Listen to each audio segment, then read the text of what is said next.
ಉಡುಪಿ ಮಲ್ಪೆಯ ನೇಜಾರಿನಲ್ಲಿ ನಡೆದ ಒಂದೇ ಕುಟುಂಬದ 4 ಹತ್ಯೆ ಪ್ರಕರಣದ ತನಿಖೆಯನ್ನ ಪೊಲೀಸರು ತೀವ್ರಗೊಳಿಸಿದ್ದಾರೆ. ಭಾನುವಾರದಂದು ದುಷ್ಕರ್ಮಿಯಿಂದ ಕೊಲೆಗೀಡಾದ ನೇಜಾರು ತೃಪ್ತಿ ಲೇಔಟ್ ಮನೆಯಲ್ಲಿ ಅಂತಿಮ ನಮನ ಪ್ರಕ್ರಿಯೆಗೆ ಅವಕಾಶವನ್ನ ಕಲ್ಪಿಸಲಾಗಿತ್ತು. ಕುಟುಂಬಸ್ಥರು ಗ್ರಾಮಸ್ಥರಿಂದ 4 ಮೃತದೇಹಗಳಿಗೆ ಅಂತಿಮ ನಮನ ಸಲ್ಲಿಸಲು ಅವಕಾಶವನ್ನ ನೀಡಿದರು. ಮಧ್ಯಾಹ್ನ 1 ಗಂಟೆಯವರೆಗೆ ಮೃತದೇಹಕ್ಕೆ ಅವಕಾಶ ನೀಡಲಾಗಿದ್ದು, ಬಳಿಕ ಮಸೀದಿಯಲ್ಲಿ ಅಂತ್ಯ ಸಂಸ್ಕಾರ ನೆರವೇರಿಸಲಾಯಿತು. ಈ ವೇಳೆ ಪಾರ್ಥಿವ ಶರೀರವನ್ನ ಕಂಡ ಜನತೆ ಕಣ್ಣೀರಿಟ್ಟರು. ಸೌದಿ ಅರೇಬಿಯಾದಲ್ಲಿದ್ದ ನೂರ್ ಮೊಹಮ್ಮದ್ ಅಂತ್ಯ ಸಂಸ್ಕಾರಕ್ಕೆ ಆಗಮಿಸಿ ಪತ್ನಿ ಮತ್ತು ಮಕ್ಕಳ ಸಾವಿನಿಂದ ಆಘಾತಕ್ಕೆ ಒಳಗಾಗಿರುವುದು ಕಂಡುಬಂತು. ಕೊಲೆ ಆರೋಪಿಯನ್ನ ಬಂಧಿಸಲು ಹಾಗೂ ತನಿಖೆಗಾಗಿ 5 ತಂಡಗಳನ್ನ ಉಡುಪಿ ಎಸ್ಪಿ ಡಾಕ್ಟರ್ ಅರುಣ್ ರಚನೆ ಮಾಡಿದ್ದಾರೆ. ಅಲ್ಲದೆ ಎಲ್ಲಾ ಆಯಾಮಗಳಲ್ಲೂ ಕೂಡ ತನಿಖೆ ನಡೆಸುವುದಾಗಿ ಅವರು ಹೇಳಿದ್ದಾರೆ. ಕೌಟುಂಬಿಕ ಕಾರಣ, ಪೂರ್ವ ದ್ವೇಷ ಅಥವಾ ವ್ಯವಹಾರ ಮತ್ತಿತರ ಆಯಾಮಗಳಲ್ಲಿ ತನಿಖೆ ನಡೆಸಲಾಗುವುದು.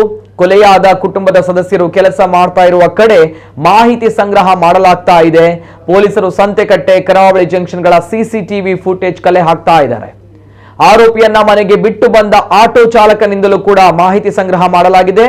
ಶೀಘ್ರ ಆರೋಪಿಯನ್ನ ಪತ್ತೆ ಹಚ್ಚುವ ವಿಶ್ವಾಸ ಉಡುಪಿ ಎಸ್ಪಿ ವ್ಯಕ್ತಪಡಿಸಿದ್ದಾರೆ.